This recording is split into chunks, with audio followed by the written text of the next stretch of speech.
చిరంజీవి గారు ఒక నటుడిగా మాత్రమే కాకుండా సర్వీసెస్ చేస్తూ అనేక మంది అభిమానులు మోటివేట్ చేస్తూ విశేషమైన సేవ చేస్తున్నారు. బ్లడ్ బ్యాంక్, ఐ బ్యాంక్ ఆయన చేస్తున్న ఇంత నిరంతరాయంగా చాలా అది అందరికీ సాధ్యం కాదు. అంటే ఇలాంటి విషయాల్లో ఇలాంటి కార్యకలాపాలని ఇంత నిరంతరాయంగా జరిపించడంలో ఆయన నిబద్ధత ఇవన్నీ చూసినప్పుడు ఒక మానవతామూర్తిగా కానివ్వండి, లేదా ఒక నటుడిగా కానివ్వండి, మీ ఆ అన్నకి తమ్ముడిగా కానివ్వండి, మీకేమనిపిస్తుంది? వండర్ఫుల్ అండి, వండర్ఫుల్. అంటే చిరన్న ఏది చేసినా మనసుతో చేస్తాడని నేను అనుకుంటుంటా.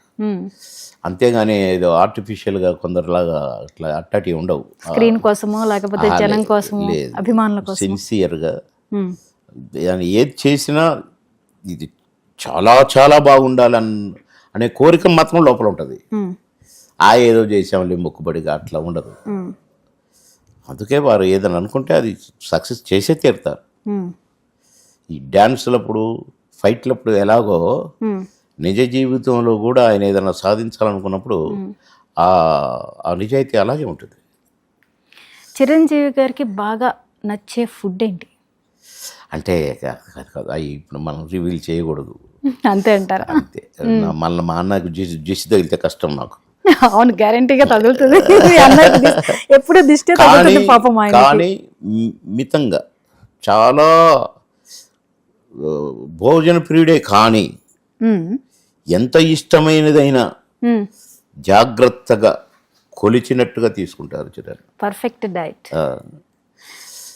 ఎక్సర్సైజ్ అసలు మానరు. ఒకవేళ కొన్ని సందర్భాలు మానాల్సి వచ్చినా మళ్ళా కవర్ చేసుకుంటారు. తండ్రి కొడుకుల్ని స్క్రీన్ మీద ఒక మూవీ వచ్చింది, తండ్రి కొడుకులు. అంటే ఏమనిపించింది? తండ్రి కొడుకుని చూసినప్పుడు అందరికీ కూడా చిరంజీవి గారు రామ్ చరణ్ని కంపేర్ చేస్తూ చూస్తుంటారు. చిరంజీవి గారు ఎలా చేస్తున్నారా, రామ్ చరణ్ గారు ఎలా చేస్తున్నారా, తండ్రి కొడుకుని భలే కంపేర్ చేస్తూ చూస్తుంటారు. మీకు ఏమనిపించింది ఆ తండ్రి కొడుకుని? తండ్రి కొడుకుల్లాగా ఎట్లా ఉన్నారండి, అన్నదమ్ముల్లాగా ఉంటే. నేను ఈ సైజు నుంచి చూసినా కదా బాబుని. ఇంటికి ఎన్నోసార్లు వెళ్ళినాం, ఎన్నోసార్లు చూసినాం కదా. అసలు ఆ రామ్ చరణేనా అనిపించిందండి నాకు కదా. హీరోగా కళ్ళ ముందర ఇంత పెద్దవాడైపోయారా అనిపిస్తుంది. అసలు ఆ ఫైట్స్ చేస్తుంటే అవి చేస్తుంటే తండ్రికి దగ్గర తనేడంటే ఇది ఓహో అనుకున్నాను నేను. ఇక ఇద్దరు కలిసి నటిస్తుంటే నేనైతే డెఫినెట్గా అనుకున్నాను నేను, ఇద్దరు అన్నదమ్ములు అయి ఉంటారు, అన్నకు తగ్గ తమ్ముడు, అన్నకు తగ్గ తమ్ముడు. డ్యాన్సులు కూడా అసలు బాబు అంత బాగా చేస్తాడని నేను అనుకోలేదు. సాధన, నాన్నగారి పేరు నిలబెట్టాలి, నేను బాగా డ్యాన్సులు చేయాలి, బాగా ఫైట్ చేయాలి, ఆ తపన నాకు భలే వండర్ అయినా నేను. ఆ సినిమా అదేది పంచదార బొమ్మ ఆ పిక్చర్ పేరు ఏంటండి? అది అందరికీ ఎంతో నచ్చిన సినిమా. అది చూసారా? Top cinema. చూసిన మగధీర చూసాను నేను. చూసి అసలు ఒక్కొక్క సీను డైరెక్టర్ గ్రేట్. చిరంజీవి గారు ఒక మూవీ చేస్తున్నప్పుడు ఆర్టిస్టులతో మాత్రమే కాకుండా డైరెక్టర్స్తోనూ వాళ్ళతోనూ ఆయన బాండింగ్ ఎలా ఉంటుంది?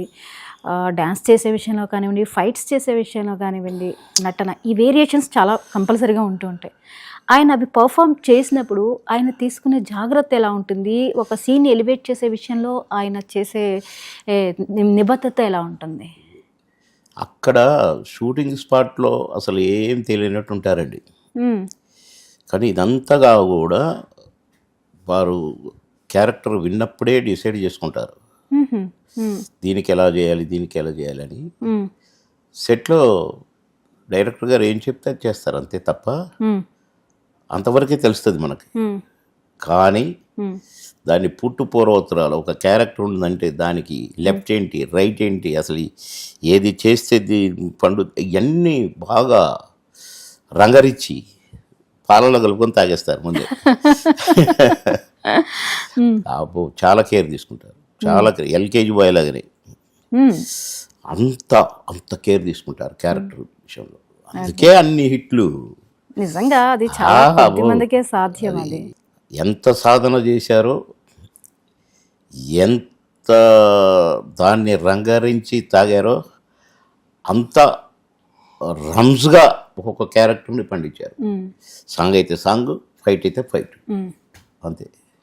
ఆయన అప్పటి నుంచి ఇప్పటిదాకా ప్రతిదీ ఒక వేరియేషన్ ఉంటూ వచ్చింది సినిమాల్లో. అంటే ఆయనకు ఒక మార్క్ పడలేదు, ఈయన డాన్స్కే పరిమితం, మనం డాన్స్ ఉంటేనే ఈయన సినిమాలు హిట్లు అవుతాయని ఇలాంటిది లేకుండా మళ్ళీ ఫైట్లో కడికి వచ్చేసరికి మళ్ళీ ఇరగదీసేస్తారు. అసలు ఇరగదీసుడు అసలు అది ఒరిజినల్ చేసినట్టుగా ఉంటుంది.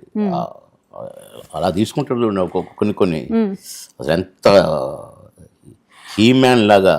అవును, అబ్బో ఆయన యాక్టింగో లేకపోతే కెమెరా ఉంది దాని ముందు చేస్తున్నాను అన్నట్టు ఉండదు, ఇన్వాల్వ్ అయిపోయి అందులో ఇన్వాల్వ్ అయిపోయి కొంతమంది హీరోలు ఇన్వాల్వ్ అయినట్టుగా ఉంటే కొందరు పక్క ఆర్టిస్టులకు దెబ్బలు తగలటము, ఫైటర్లకు దెబ్బలు తగలటము, మిస్ అవ్వటము, అలా ఇక్కడ చిరున్న దగ్గర గిస్సింగ్ ఉండదు. అది పర్ఫెక్ట్ పడితే అది అసలు అది ఆ జీవించటమే వేరు. చిరంజీవి గారి కాంబినేషన్లో వస్తే చంటబ్బాయి చెన్నైలో జరుగుతుంది. చిరంజీవి గారే బ్రహ్మానందం గారికి పరిచయం చేసింది. అవును, ఆ సినిమా అప్పుడు ఆ సందర్భం కూడా చాలా కామెడీగా ఉంటుంది కదండి. అలే బ్రహ్మానందం అని ఫేస్ చూసా ఘాటు 2-3 మర్డర్ చేసినట్లు లేడు. లేదులేండి అన్న, మనిషిని చూస్తే కొంచెం అలాగే ఉన్నాడు. బట్ అనగానే కట్ చేస్తే అసలు ఆహనా పెళ్ళంట ఆ సినిమా తర్వాత బ్రహ్మానందం గారు అసలు ఇండియన్ చార్లీ చాప్లిన్ చెప్పాలంటే. ఇప్పుడు కూడా ఎవ్రీ ఆల్టర్నేటివ్ డే ఎలా ఎక్కడున్నావు అన్నా వస్తానంటే ఒక 5 నిమిషాలు కూర్చుందాం, ఇలా ఉంటుంది మా బాగుండి. చిరంజీవి గారికి బ్రహ్మానందం గారు అంటే చాలా ఇష్టం. ఎక్కడ కనిపించినా కూడా ఇక అందుకోసం రీసెంట్గా వాళ్ళ అబ్బాయి ఆడియో ఫంక్షన్కి కూడా టక్కని రావటం అండ్ అలా పరిచయం. ఆ తర్వాత సినిమాలు యాక్ట్ చేయటం. ఒకరోజు లేడీ గెటప్లో ఒక వ్యక్తి కూర్చొని ఉన్నారు అక్కడ చంటబ్బాయి టైంలో. నేను వెళ్ళి ఎవరి హీరోయిన్ కొత్త అమ్మాయి అనుకున్నా, దగ్గరికి వెళ్ళా. చూస్తే లేడీ గెటప్లో చిరంజీవి గారు కూర్చొని ఉన్నారు. సాంగ్లో ఉంటారు, ఆ సాంగ్లో చంటబ్బాయిలో. ఆ తర్వాత యముడికి మొగుడు అరకు వ్యాలీలో షూటింగ్.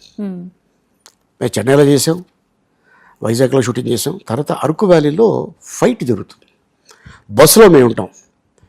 అంటే కష్టజీవి అని అప్పుడు నిజంగా నాకు అనిపించింది. ఎస్, అంత సులభంగా ఎవరికి స్టార్డమ్ రాదు. బస్సులో మన హ్యాండిల్ పట్టం కదా, 2 హ్యాండిల్స్ ఉంటాయి, అది చాలా దగ్గరికి ఉంటాయి. బస్సు అనేదే ఇంత ఉంటుంది. ఇటు కుర్చీలో ఇటు ఉంటాయి కూర్చోడానికి, ఇటు చైర్స్ ఉంటాయి, మధ్యలో హ్యాండిల్ ఉంటుంది. అందులో అవతల వ్యక్తిని కొట్టి ఈ 2 చేతుల మధ్యలో నుంచి ఇలాగా టర్న్ అయ్యి దిగి వెనకాల వాళ్ళని అటాక్ చేయాలి. ఇది షూటింగ్ చేస్తున్నాం. షూటింగ్ చేస్తుంటే అంటే దిగేటప్పుడు చైర్ తగిలి టేక్ కట్ అయింది. మళ్ళీ ఇలా వెళ్తున్నప్పుడు ఈ చేతిలో నుంచి ఈ కాలు వచ్చింది, దిగడం కష్టం. ఇలాగ 3 టేకులు అయిన తర్వాత కింద నుంచి ఒకడు కామెంట్ చేశాడు, ఇది కూడా చేయలేకపోతున్నాడు అన్నాడు. అని చూసి రేయ్ దారా నువ్వు చేయి అన్నారు. పారిపోయాడు. ఆ కష్టం అనేది ఒక యాక్టర్కే తప్ప చూసేవాడికి తెలియదు. అంటే మేబీ కష్టపడితేనే ప్రతివాడికి ఫలితం దొరుకుతుంది, కానీ అంత స్టార్డమ్ వచ్చిన తర్వాత కూడా ఇంకా కష్టపడాలి అనే ఆలోచన నిజంగా హ్యాట్స్ ఆఫ్ చెప్పాలి. ఇప్పుడు కూడా స్టిల్ సాంగ్ షూటింగ్స్లో కానీ, ఫైట్ సీన్లప్పుడు కానీ, సీన్స్ చేస్తున్నప్పుడు కానీ ఉక్కబోస్తుంది, చిరాగ్గా ఉంది అని ఎప్పుడు ఫేస్లో కనిపించదు. ఆయనది ఎప్పుడు కూడా ఒకటే ఆలోచన ఏంటంటే, నాకు ఈ సబ్జెక్ట్కి నన్ను ఎన్నుకున్నారు, నేను న్యాయం చేయాలి. That's it. అదే కాన్సెప్ట్. ఊరికే అయిపోరు కదా మరి మెగాస్టార్లు. సూపర్ నుంచి మెగాస్టార్ అంటే అది కష్టే ఫలి అంటారు కదా. భగవంతుడు నిజంగా ఆయనకి చాలా ఓపిక ఇచ్చాడు. అండ్ అందుకోసం ఇప్పుడు కూడా ఏ పాట వచ్చినా కూడా పిల్లలు ఆటోమేటిక్గా బాడీలో వచ్చేస్తుంది అది డ్యాన్స్.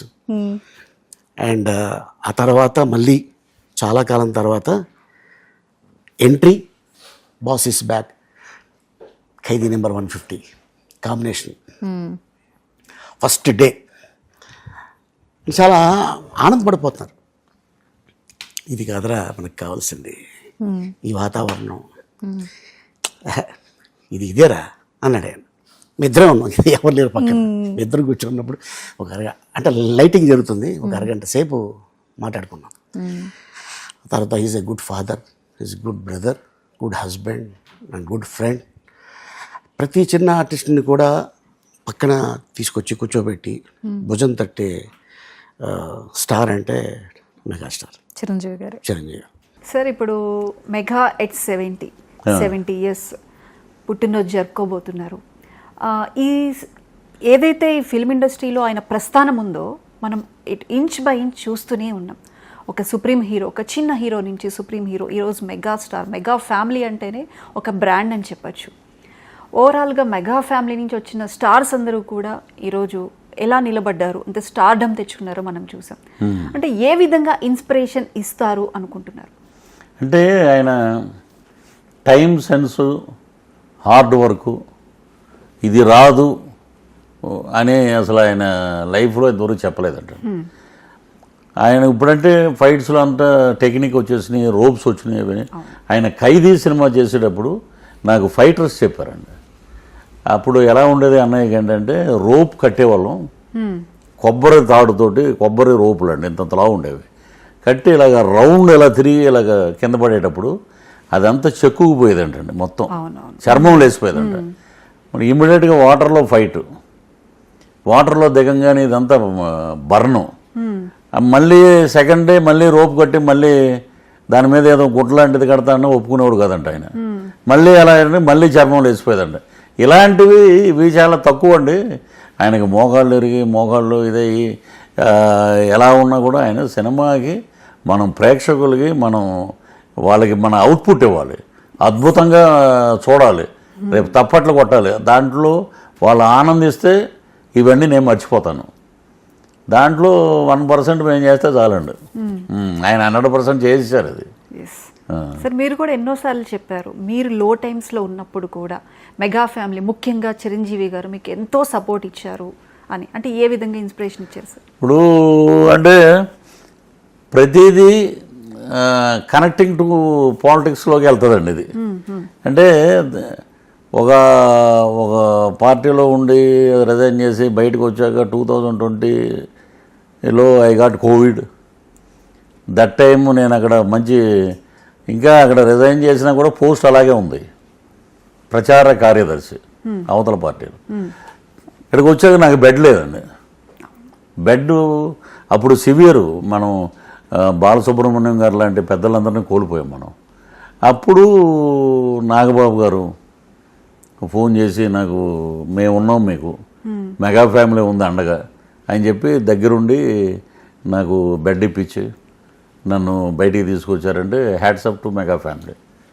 ఆ మెగా ఫ్యామిలీతో పాటు సినిమా ఇండస్ట్రీలో ఉన్న పెద్దలు రాజశేఖర్ గారు, జీవిత గారు కానీ, మిగతా వాళ్ళు కానీ, సాయి కుమార్ గారు, ఆలీ గారు, మిగతా అందరూ, వీళ్ళందరూ ఒక ఎత్తు అయితే మా పాప మా ఫాదర్ లాగా అక్కడే ఉండి తెల్లవారుజామున ఒక ఆడపిల్ల నైట్లు సింగిల్గా ఉండి, అప్పుడు పైకి అలౌ చేసేవారు కదండి కోవిడ్ ఫ్లోర్లో. సో వాళ్ళందరూ కలిసి మా పాప వీళ్ళందరూ ఉండబట్టి ఆ దేవుడు నాకు ఆశీర్వదించి it is a second birth for me. So దానికి ముఖ్య కారకులు ఎవరంటే అన్నయ్య. ఆయనకి ఎప్పుడు చేతులెత్తి దండం పెట్టారు. సార్ చిరంజీవి గారి గురించి, మెగాస్టార్ గురించి ఒక మాటలో చెప్పామంటే ఏం చెప్తారు మీరు? ఆయన మృత్యుంజయుడండి. చిరంజీవి గారు ఒక మాటలో చెప్పమంటారు, ఒక మాటలో చెప్పలేము. అదేంటంటే ఆంజనేయ స్వామికి ఆయన శక్తి అని తెలియదు. నిజంగా చిరంజీవి గారు కూడా అందరితోటి సరదాగా ఉంటారు, అందరితోటి. ఆయన శక్తి ఆయన నిజంగా ఇంకా తెలియదు. ఆయన శక్తి ఆయనకి చాలే అనుకుంటారు, కానీ అది తీసుకుంటే ఆయన ఎక్కడో వేరే రకంగా ఇంకా పెద్ద స్థానాల్లోకి వెళ్ళిపోతారు అన్నమాట. సో అన్నయ్య నిజంగా కారణ జన్ముడు, హనుమంతుని యొక్క భక్తుడు, హనుమాన్ తలుచుకునే వ్యక్తి. అన్నయ్యని అదే కోవలో నేను కూడా హనుమాన్ చాలీసా ప్రతిరోజు చదువుతారండి నేను. సో నాకు ఇన్స్పిరేషను చిరంజీవి గారు. ఆయన మాటల్లో చెప్పలేని, ఆయన గురించి చెప్పలేం, ఒక మాటలో చెప్పలేం, ఒక వర్డ్లో చెప్పలేం.